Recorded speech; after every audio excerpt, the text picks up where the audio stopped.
فرمایا اللہ کی مسجدوں کو وہی لوگ آباد کرتے ہیں جو اللہ اور آخرت پر ایمان لاتے ہیں۔ پھر فرمایا وَأَقَامَ الصَّلَاةَ وَآتَى الزَّكَاةَ، جو نماز قائم کرتے ہیں اور زکوٰۃ ادا کرتے ہیں۔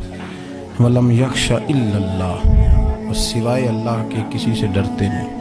یہ لوگ اللہ کی مسجدوں کو آباد کرتے ہیں، نماز قائم کرنے والے، زکوٰۃ دینے والے، سوائے اللہ کے کسی کی رضا کو مقدم نہ کرنے والے، اور سب سے پہلے یہ کہ وہ اللہ اور آخرت پر جب ایمان مضبوط ہو جاتا ہے پھر مسجد کی طرف رجوع کرنا آسان ہو جاتا ہے۔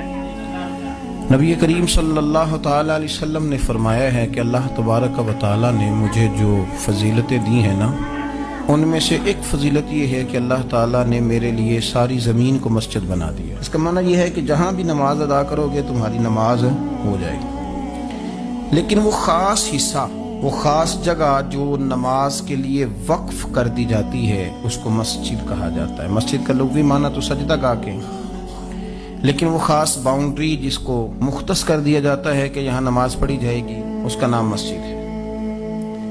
مسجد سے پیار کرنا، مسجد کے ساتھ دلچسپی لینا، مسجد کے ساتھ دل لگانا، مسجد کی تزئین و آرائش میں، خدمت میں اپنے آپ کو شامل رکھنا، اور سب سے بڑھ کے یہ کہ مسجد کے ساتھ اپنے دل کو جوڑ کے رکھنا، یہ اہل ایمان کی علامت ہے۔ مسلمان کا روحانی رشتہ اللہ اور اس کے رسول صلی اللہ علیہ وسلم کے ساتھ ہے۔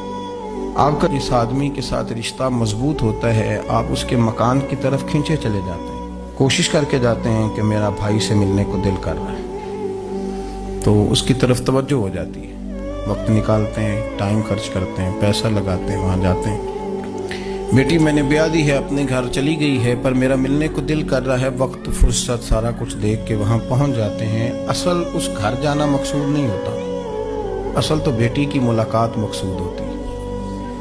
اصل بھائی کا مکان دیکھنا مقصد نہیں، اصل تو بھائی کی ملاقات مقصد ہے۔